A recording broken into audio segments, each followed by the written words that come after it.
Salam əziz şagirdlər və abituriyentlər. Bugün sizə bərabərsizliyin intervallar üsulu ilə ən sadə və ən tez necə etmək olar onu göstərəcəm. İlk öncə bizə verilmiş bərabərsizlikdə hər bir vurğun sıfırını müəyyən edirik. Birinci vurğun sıfırı -3, ikinci vurğun sıfırı -1, üçüncü vurğun sıfırı da -3'dür və aldığımız sıfırları ədəd oxunda qeyd edirik.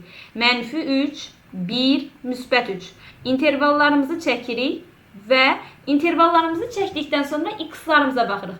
X-larımızın hər biri müsbət olduğundan sağdan sola doğru müsbət, mənfi ardıcıllığı ilə işarələyirik və bizə verilən bərabərsizlikdə kiçikdir 0, yəni mənfi aralığı istədiyinə görə mənfi sonsuzluqdan -3'ə birləşmə 1-dən 3'ə qədər olan aralığı götürürük.